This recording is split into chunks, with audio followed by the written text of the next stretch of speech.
Novel cerita berjudul Langit di Balik Ranting. Ara menyeka keringat di pelipisnya sambil menatap buku matematika yang halamannya mulai lecek. Suara jangkrik di luar jendela kamar kosnya nyaris menenggelamkan deru napasnya yang berat. "Kenapa aku tidak bisa?" bisiknya menggigit bibir hingga nyaris berdarah.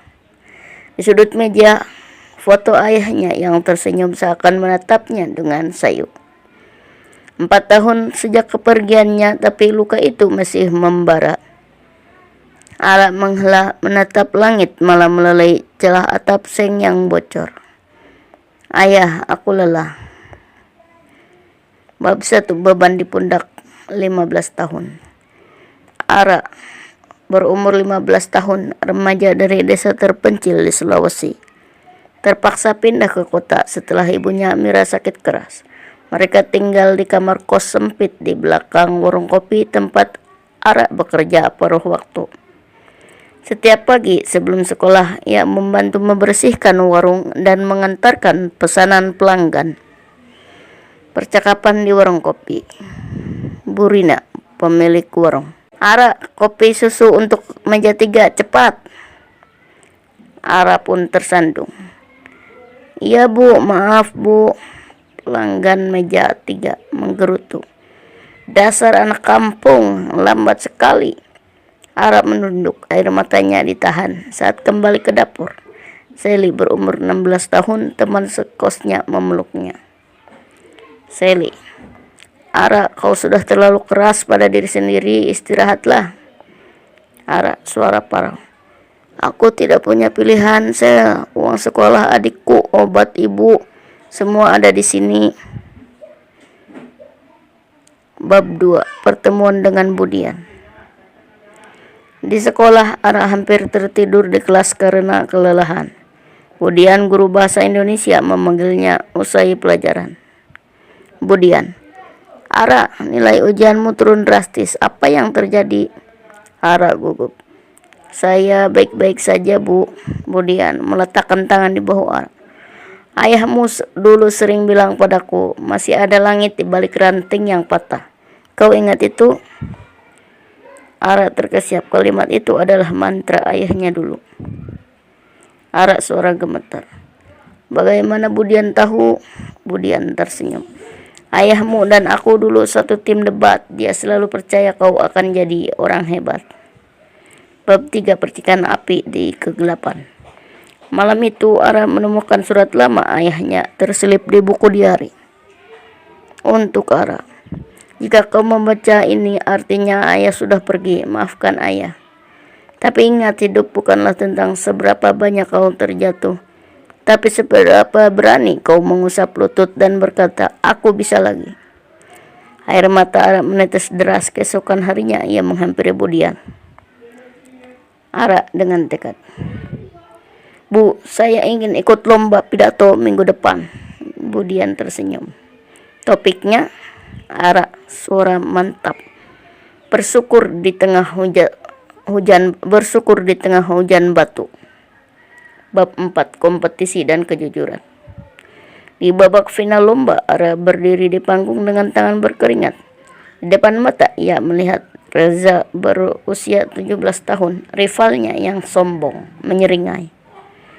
Reza berbisik, "Mimpi apa sih anak miskin itu lomba pidato? Biar tulis saja, mungkin nggak lancar." Ara menelan ludah, tapi tiba-tiba suara ayahnya bergema dalam benak. "Kau kuat nak, langit selalu menunggumu." Pidato Ara. "Bapak atau ibu juri, pernahkah kalian merasa hidup ini seperti hujan batu?" "Saya pernah, tapi saya belajar di balik batu yang tajam ada air yang menyuburkan tanah. Ibu saya sakit, ayah tiada, tapi mereka mengajariku.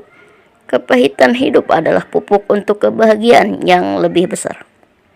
Saat pengumuman pemenang, Budian menggenggam erat tangan Ara. Sang pembawa acara. "Juara pertama adalah Ara Putri Ramadhani." Epilog. Langit yang tak pernah ingkar janji. 2 tahun kemudian, Ara berdiri di podium wisuda SMA terbaik kota, mengenakan toga dengan mahkota bunga di kepala. Ibunya yang kini sembuh menangis haru di kursi barisan depan. Ara dalam hati, "Terima kasih ayah, aku akhirnya melihat langit itu." Sally meneriakkan nama Ara sambil melompat-lompat, sementara Reza bertepuk tangan dengan wajah merah. "Mampus lu."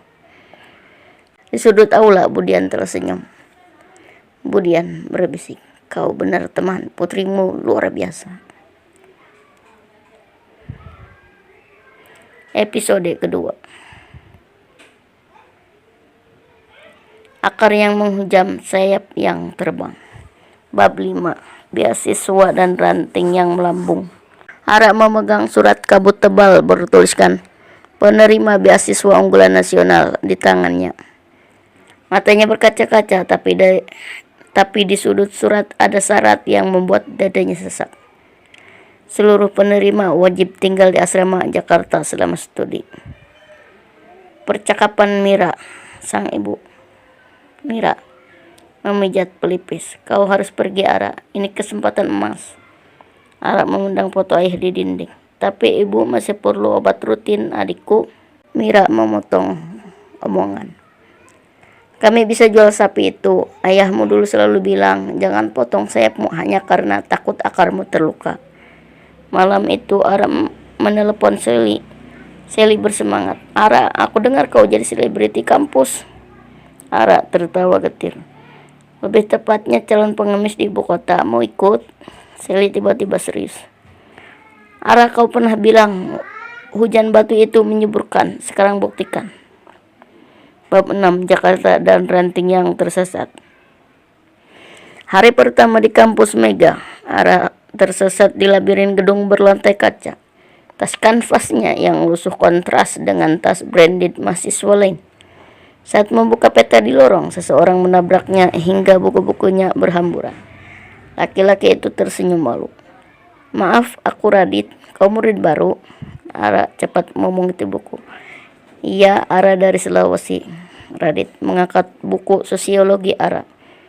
"Wah, edisi langka. Aku juga dari Flores. Di sini kita harus solid, sesama anak rantau yang tersesat." Tapi kehangatan Radit pudar saat Reza muncul di depan kantin dengan jas lab berlogo kampus. "Reza, sini." "Loh Ara, masih pakai sepatu boot kotor itu?" "Ah iya, aku lupa. Beasiswa PT Party kan?" Ara mengepal tangan. "Lebih baik dapat beasiswa karena prestasi daripada beli kursi pakai orang tua." Reza merah padam sebelum pergi. Radit tertekun. "Radit, kau berani sekali, tapi hati-hati. Dia itu anak ketua yayasan kampus." Bab 7. Badai di balik podium. Ara dipilih mewakili kampus dalam debat nasional, tapi 2 hari sebelum acara, laptopnya berisi semua data penelitian dicuri dari perpustakaan. CCTV menunjukkan Reza adalah orang terakhir di ruangan itu, tapi tidak ada bukti kuat. Percakapan dengan Budian via telepon. Budian, "Ara, kau ingat cerita ayahmu soal pohon beringin?" Ara terseduh. "Akar harus tetap kuat meski daun diterpa angin." Budian, "Bukan, daun yang jatuh justru jadi pupuk untuk akar. Sekarang bertindaklah." Dengan modal kertas coret-coretan, Ara naik panggung. Di tengah debat, Reza menyelipkan data palsu untuk menjatuhkannya. Ara terdiam sesaat. Lalu, "Ara," suara mengguntur. "Angka 75% di slide Tuan Reza bersumber dari jurnal fiktif Global Fact Research, terbitan April MOP 2022. Saya punya 10 referensi asli di kepala saya. Mau didiktekan?" Publik riuh. Reza keluar ruangan dengan wajah pucat. Ara menang tanpa laptop, tanpa slide, hanya dengan ingatan dan amarah yang dipoles jadi api. Bab 8. Ranting untuk sang langit. Tahun ketiga, Ara jadi asisten peneliti profesor ternama, tapi kabur dari Jakarta saat Mira kambuh sakitnya. Di desa, ia menemukan surat dari Radit. "Ara, aku tahu kau sedang di desa, tapi tolong buka kiriman di email. Ini darurat." Isinya dokumen korupsi yayasan kampus yang melibatkan Reza dan ayahnya Radit yang ternyata anak detektif telah menyelidik selama setahun. Percakapan dengan Radit lewat telepon. Kau bisa menghancurkannya, tapi risikonya besar. Ara memandang langit senja. Ayahku dulu melawan preman tambang ilegal. Sekarang giliranku. Dengan bantuan Budian dan Seli, Ara mengirim data ke media. Gempar. Reza dikeluarkan dari kampus. Tapi di hari kemenangan, Mira meninggal tenang dalam tidur. Ara berbisik pada Nisan. Tenanglah Bu, aku sudah jadi ranting yang tak mudah patah. Epilog, di mana langit berlabuh. 15 tahun kemudian, Dr. Ara Putri Ramadhani membuka sekolah gratis di tanah kelahirannya. Di upacara peresmian, seorang gadis kecil bertanya, "Gadis, kenapa sekolahnya pakai nama langit di balik ranting?" Ara tersenyum. "Karena dulu nenekku mengajariku di balik setiap dahan yang patah selalu ada langit baru yang menunggu untuk dijelajahi." Di kejauhan, Radit dan Seli mengacungkan gelas kopi ke arahnya. Jakarta telah jadi kenangan, tapi langit di desa ini terasa lebih luas. Terima kasih.